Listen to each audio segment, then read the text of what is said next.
Bien, ante todo muy buenas tardes amigos de la comunidad jurídica huancaína y de todo el Perú. Pues bien, en estos días he estado estudiando el derecho penal parte general y quiero compartir con ustedes parte de lo que he ido ya aprendiendo en estos pocos días. Pues bien, he estado analizando a un autor muy importante, Percy García Cabero, quien tiene una maestría en la Universidad de Navarra, España, y él nos dice o nos cuenta cuáles fueron los elementos que le motivaron a escribir el derecho penal parte general. En su prólogo, en su primera edición, me gusta leer el prólogo, nos dice claramente que el derecho penal hoy en día no se estudia como debe ser, o no se enseña tan bien como debe ser. Se dicta la carrera, pero básicamente el alumno está aprendiendo por aprender. No adecua los conceptos generales que se imparten y eso incurre en una falta de formación en la capacidad de poder hacer un análisis ante un conflicto jurídico. ¿Qué nos dice este señor a través de su primera edición? Los alumnos podrán leer lecciones correspondientes antes de entrar a clases, dictando las clases será momento a la absolución de las dudas, esclarecer puntos oscuros y discutir con base en la metodología del caso. Si no fuese por esta necesidad pedagógica, posiblemente aún no hubiera tomado la decisión de publicar este libro. Ojo, ¿qué nos dice este señor? Y algo que yo me pregunto bastante, o me lo he dicho siempre, es que, en verdad, en mi caso personal, a mí siempre, en los últimos ciclos, me ha gustado ser preguntón. Me ha gustado preguntar bastante. ¿Y qué nos dice este magnífico maestro de Derecho Penal? Nos dice lo siguiente, que el estudiante de Derecho Penal debe venir estudiando conceptos previos en su casa y pueda estar listo y fresco, lúcido para disertar temas en Derecho Penal en un aula de clase.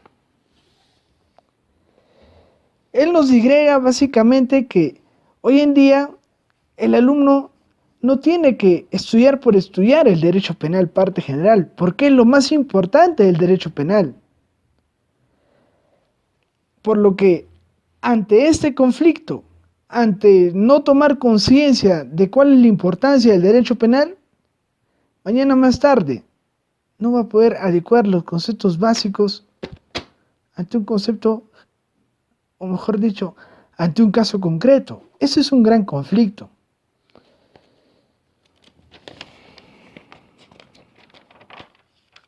Y con esto hagamos un llamado de conciencia a todos los profesores de Derecho Penal que aún todavía no piensan en eso. Hay profesores dignísimos de destacar ejemplos, muy buenos, pero hay otros que no tienen ese interés por el estudiante, porque el estudiante merece aprender. No que el profesor le va a dar todo, no, sino que en el estudiante debe sembrar esa idea de querer que el estudiante aprenda, de querer que el estudiante surja. Eso es lo que se trata, o lo que se debe de buscar, que el estudiante logre ser igual o mejor que el maestro, pero a través de una buena enseñanza. A través de una buena enseñanza. En su prólogo a la segunda edición nos dice lo siguiente. Ha habido mucha expectativa, ha habido mucha acogida referente al libro, que teniendo en cuenta que en su primera bibliografía, no, en su primera, mejor dicho, bueno, en su primera edición no ha tomado en cuenta poner las notas de pie de página para no hacer algo pesado al alumno.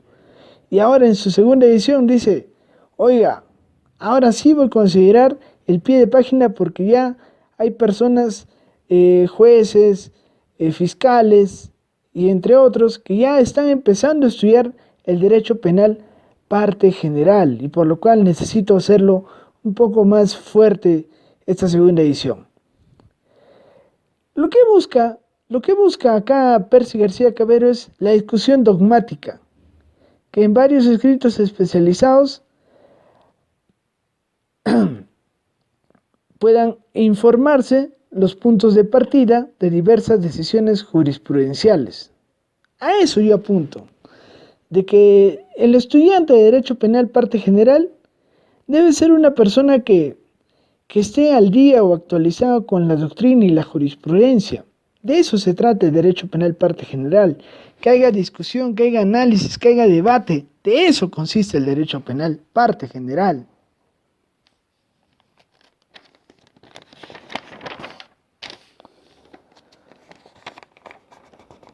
Ahora pasemos a analizar un poco de lo que es el derecho penal. Si toda ciencia requiere de un objeto de conocimiento, el derecho penal, de la misma forma, también requiere de un objeto de conocimiento. ¿Y cuál es ese objeto de conocimiento? Son las disposiciones jurídicas. Estas disposiciones jurídicas buscan elevar la sanción penal. ¿De qué forma?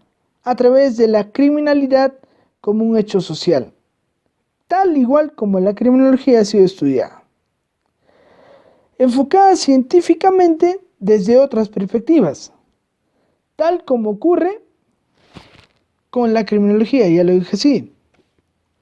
Y a esto yo voy, de que el derecho penal requiere el agrupamiento o el conjunto de otras ciencias. Lo vuelvo a decir y lo vuelvo a reiterar, si se trata de la criminología, para determinar la reincidencia o la habitualidad del sujeto. Si se trata de la medicina legal, entender de repente cuáles fueron las posibles causas de muerte del sujeto. De esa forma. De esa forma. La criminología es ciencia que se ocupa del delito como un fenómeno social. En este orden de ideas se ha encargado de determinar fundamentalmente cuáles son las posibles causas de una criminalidad. ¿Qué causas posibles puede tener la criminología? Desde una perspectiva sociológica, como lo dije antes, prevenir más eficazmente que no se vuelva a cometer los delitos. Como fenómeno empírico, sus características, su regularidad y las circunstancias en las que se suscitan un delito. Tenemos que tomar en cuenta también que a través de una perspectiva etiológica, cuáles son las diversas manifestaciones del delito. Causas del delito. Una visión tradicional de la criminología es la que consideran que la criminalidad, desde una perspectiva teológica, es quien estudia las causas del delito. Desde una perspectiva etiológica, ojo,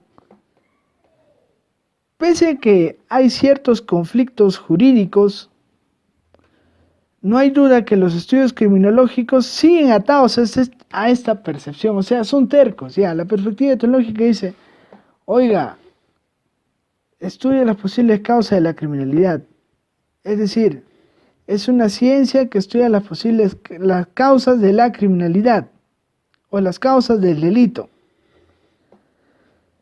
A ello tomamos en cuenta que la criminología no se ha quedado en una explicación monocausal del delito, sino que ha tomado en cuenta buscar otras causas del delito, como por ejemplo,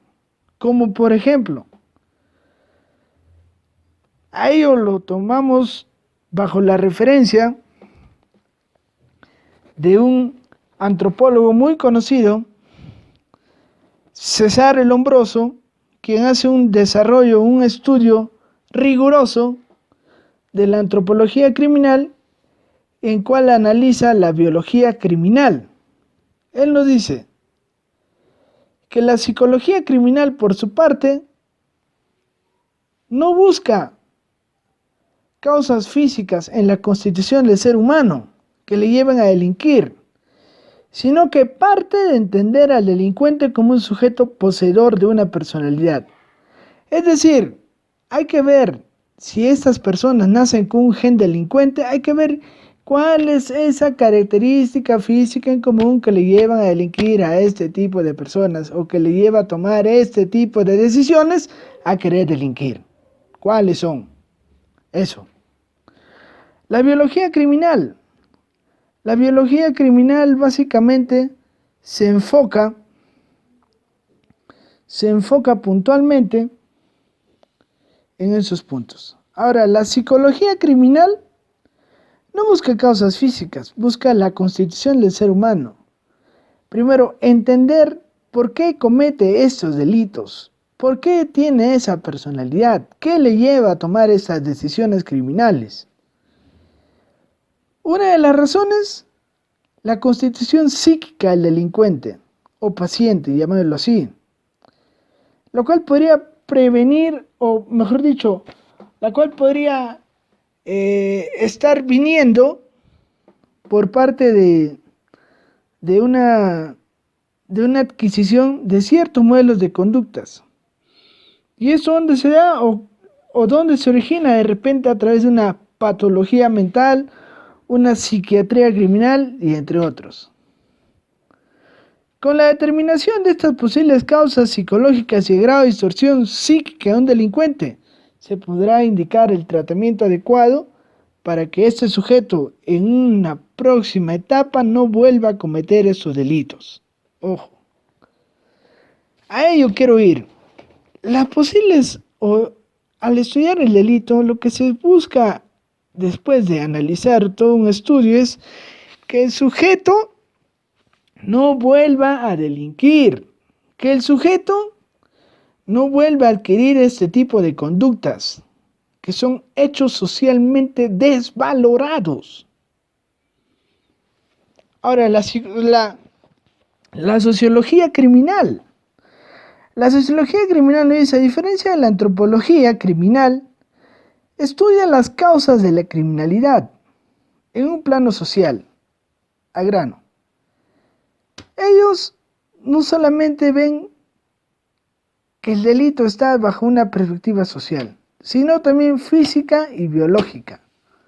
Ojo, ahí está el problema, en lo físico y lo biológico y de tal modo también en lo sociológico o en lo social. Pero hay estudios que han demostrado que los estudios criminológicos en sí se centran especialmente en un estudio sociológico. O sea, valgan verdades, el estudio sociológico ha dado mucho que hablar. Si tomamos en cuenta lo que es las teorías, que ahorita lo vamos a analizar, ahí nos dice prácticamente que estamos ahí en lo correcto. Uno de ellos es el positivismo de Durkheim, que para Durkheim o para el positivismo de Durkheim entiende que el delito es un hecho socialmente ya muy normal, que tiene muy despierto a la sociedad, que se vuelve a cometer en cada momento el delito. Otros se centran en los procesos sociales, que podemos hablar en ellos, entre ellos el aprendizaje social, que el delito es una conducta que se aprende. La teoría de la anomia, que el delito se explica por la discrepancia entre los fines culturales y el acceso de determinados sujetos a medios legítimos para alcanzar fines culturales. O la teoría de la frustración, que el delito es consecuencia de la frustración por el bloqueo de oportunidades. Y entre ellos está lo social, porque todos estos problemas son sociales, valgan verdades. La teoría del etiquetamiento, labeling approach, Y la criminología crítica se ocupa de describir y cuestionar los procesos sociales de criminalización y cómo se pretende resolver vanamente el problema de la criminalidad por instancia del control penal. O sea, acá hay una discusión, una crítica. Acá nos dice, ¿por qué llegamos todavía al ultimatio ratio legis? ¿Por qué no seguimos todavía con el control social? Escuela, familia, universidad, policía, escuela, familia, el control social informal. ¿Por qué no nos quedamos ahí? ¿Por qué todavía recurrimos a las instancias de control penal? ¿Qué necesidad? No, es que muchas veces no es suficiente. No es suficiente, por eso que tenemos que recurrir al ultimatio ratio legis, el derecho penal. Otra causa, lo último que faltaba, la víctima. La víctima también es responsable de que ocurra un delito. Es una causa o factor condicionante de la realización del hecho delictivo, por lo que su conducta puede ser en contra de que se vuelva o de que se cometa, mejor dicho, un delito. Son hechos socialmente desvalorados los que se van a cometer. La reducción de un determinado tipo de criminalidad puede depender de ordenar adecuadamente el propio comportamiento de la víctima. En conclusión, la víctima juega un papel importante. Su comportamiento es un factor condicionante ante el poder evitar un hecho socialmente desvalorado. Así de simple. Es un factor condicionante en que se puede evitar un hecho socialmente desvalorado. Así de simple, señores. Así de simple. Bien, hasta este momento ya hemos hablado así rápido nomás, ya hemos hablado de las teorías, de la labeling approach, teoría del etiquetamiento, ¿por qué recurrimos a las instancias del control penal teniendo todavía las instancias del control social? ¿Por qué? Tenemos la teoría del aprendizaje social, que el delito es una conducta que se aprende. La teoría de la frustración, que es producto del bloqueo de oportunidades por la cual uno se mete a delinquir. Tenemos también que recoger la teoría de la anomia, que es la discrepancia entre los fines culturales y el acceso de ciertos sujetos a esos fines culturales o bienes legítimos. Tenemos también la sociología criminal. Ojo, la sociología criminal. ¿Qué nos dice la sociología criminal? Oiga, que el problema no es solamente físico, biológico y social.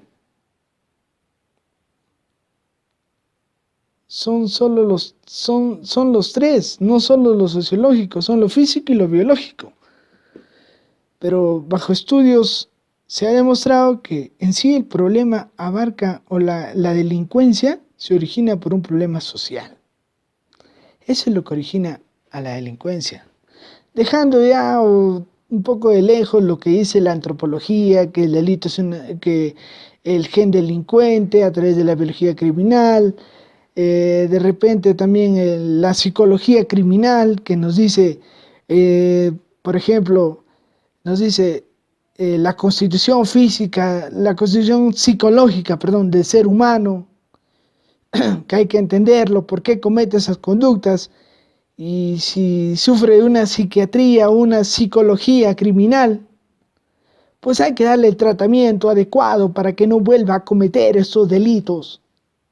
Esto es lo que nos quiere demostrar, lo que es César el Hombroso, a través de su estudio crítico de lo que es de la antropología criminal. También no podemos dejar de lado el origen de la criminología, que es una ciencia que se ocupa del estudio de las causas de la criminalidad como un fenómeno social. Desde una perspectiva etiológica nos dice o nos decía, hay que estudiar sus manifestaciones. Como fenómeno empírico nos dice, hay que tomar en cuenta, primero, cuáles son sus características, su regularidad y sus circunstancias. Y como una perspectiva social, nos dice básicamente, puntualmente, lo siguiente: hay que buscar la prevención del delito. Hay que buscar la prevención del delito. Y es todo lo que nos motiva a estudiar, de que en sí el problema del delito, para mí, bajo apreciación personal, tiene que ver básicamente con el problema social. Lo vuelvo a decir y no me canso de decirlo. Es el problema social lo que influye a que se cometan delitos. No hay otro problema, dejando de lado la genética, dejando de lado la cuestión física, psicológica. Es el problema, un problema primordial, es básicamente el hecho mismo social o sociológico. Valgan verdades. Ahora, para hablar un poco del delito en sí, para poder hablar del delito, nos dice, el delito es una conducta delictiva. Esta postura contrastaría, o mejor dicho, esta postura contrastaría, sin embargo, con la autonomía científica de la criminología y se mostraría poco útil para los planteamientos criminológicos críticos.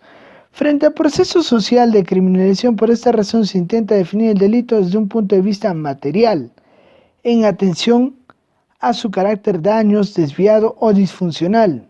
Algunos autores se han decantado incluso por un concepto no unitario de delito, de manera que podrá optarse por un concepto formal o material, dependiendo de los fines de la investigación criminológica. Por otro lado, dado que la criminología se ocupa de la criminalidad como un fenómeno empírico, es lógico que su objeto de criminalidad como un fenómeno empírico, es lógico que su objeto de criminalidad, bueno, estamos leyendo y hay un error acá en la escritura, es lógico que su objeto de análisis evolucione como lo hace la propia sociedad.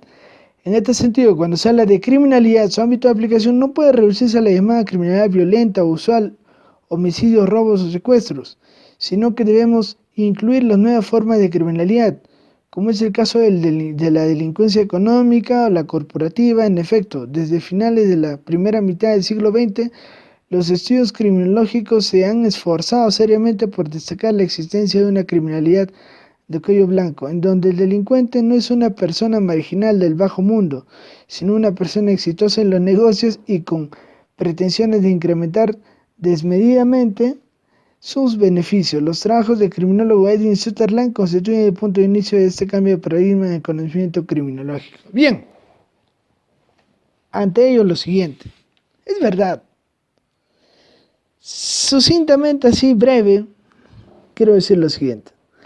El otro día el maestro César Augusto Nakazaki Servigón, en su conferencia de delito de lavado de activos en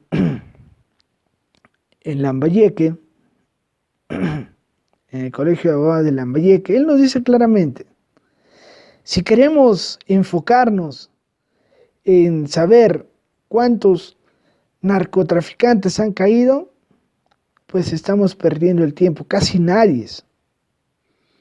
Los que caen son mochileros o conocidos en inglés porriers. No caen los narcotraficantes. Y si queremos estudiar el delito de lavado de activos, hay que partir por analizar el delito de fabricación o elaboración de productos e insumos químicos o farmacéuticos. Ahí está el problema. Otro punto, estamos en un país donde, valgan verdades, existen más carros o existen más grifos que carros. Y esos grifos, ¿a quién le venderán el combustible? muchos puntos ahí oscuros para analizar en esta parte del derecho penal. Es que en verdad, si ponemos a analizarnos, muchas veces las personas que forman parte de una sociedad en la que de repente tienen mucho potencial económico, abusan del sector de los que menos tienen. Mientras que a uno que apenas roba un celular, le dan una pena máxima, una celda de 4 paredes donde la vida no vale nada. Ojo, a uno que comete lavado de activos, comete cohecho, colusión, concusión y entre otros peculado. ¿Qué sanción le dan? Una sanción leve. Debemos ser medidos con la misma vara. Ojo, y eso es algo que no está pasando en nuestra sociedad. Edwin Sutherland nos dice claramente por eso, estamos detrás de homicidios, robos, secuestros, etc. Pero estamos dejando de lado la delincuencia económica o corporativa, blanqueamiento de capital, blanqueo de capital, delito de lavado de activos, en donde hay sujetos que andan de cuello y corbata. Ahí debemos atacar primero. Eso es lo primordial, o ahí debe centrarse prácticamente el estudio del delito. En estos poderosos, en estos intocables, ahí debemos partir primero. ¿Cuál es la importancia de la criminología para las ciencias jurídico-penales? Acá hay una crítica, que muchas veces, en vez de crítica, yo no le encuentro el sentido de verdad a esta crítica. ¿Por qué? Por la siguiente razón. El derecho penal o el código penal, valgan verdades, está en constante modificación. Y si hablamos de eficacia del sistema penal, tal vez ahí podría suscitarse el problema. Hay delitos que hoy en día están siendo muy bien sancionados por todo ello, teniendo en cuenta lo que es el proceso inmediato, en los delitos de, por ejemplo, conducción en estado de ebriedad, omisión a la asistencia familiar, entre otros.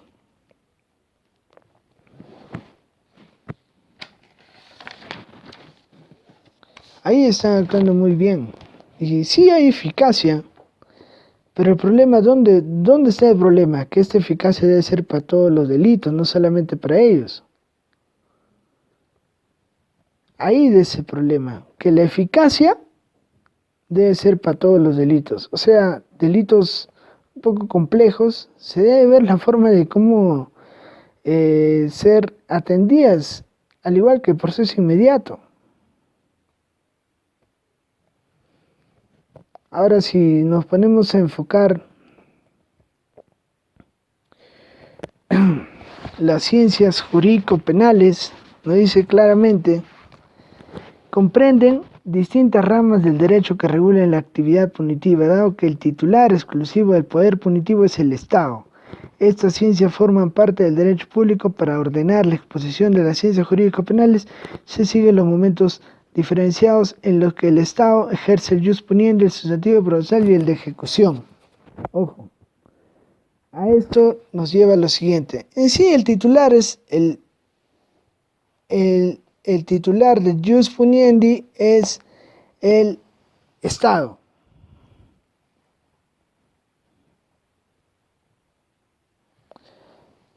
Es el Estado. Y con esto quiero terminar, hablando de dogmática penal, dogmática jurídico-penal. La dogmática penal es el estudio de las leyes penales para su conocimiento, sistematización conceptual y correcta aplicación. A esto se enfoca la dogmática penal, que tiene que estudiarse, conceptualizarse, saber e interpretarse los estudios penales. Interpretación. Debe cumplir el dogmático e interpretar. Esto es bueno, darle sentido y valor a la norma para medir la extensión precisa y el valor abstracto y sus límites de aplicabilidad. Elaboración de categorías y conceptos generales. A pesar de que la legislación utiliza conceptos en alguna medida generales, es necesaria una labor de interrelación entre los conceptos y de elaboración de conceptos generales intermedios mediante la inducción y la abstracción junto a los principios generales del derecho. La dogmática penal elabora categorías generales como son, por ejemplo, la acción, la tipicidad, la antijusticia, la culpabilidad en la llamada teoría del delito. Esto permite la igualdad de la mención de justicia por situaciones que en su particularidad se mostrarán como distintos, podrían ordenarse en una misma categoría general y merecer por ello un tratamiento igual. La abstracción permite conocer qué aspectos son esenciales y cuáles occidentales, y de esta manera reducir la complejidad de cada caso particular. Ojo, sucintamente, así breve, puntual, bajo palabras del maestro César Nakazaki Servidón. La dogmática jurídico-penal es la doctrina aplicada a la ley. Es la doctrina aplicada a la ley. Ojo. Cuando hablamos de doctrina aplicada a la ley, es que el concepto que hemos recogido debe ser aplicado dentro de la ley. Y esto muchas veces no se está trabajando bien. Tomando en cuenta lo que dice el maestro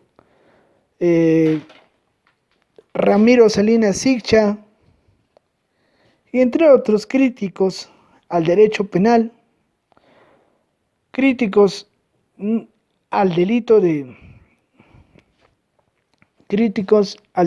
sicariato, que en algún momento precisaron o dijeron: necesitamos hacer correcciones necesarias. Requerimos de correcciones necesarias. Ojo, requerimos de correcciones necesarias. Pero no tomaron en cuenta eso. ¿Había una incorrecta aplicación de la dogmática? Totalmente. Totalmente había una incorrecta posición o función de parte de la dogmática. Muy incorrecta. Por lo que hay un conflicto de normas entre leyes penales. Ojo, hay un conflicto de normas entre leyes penales.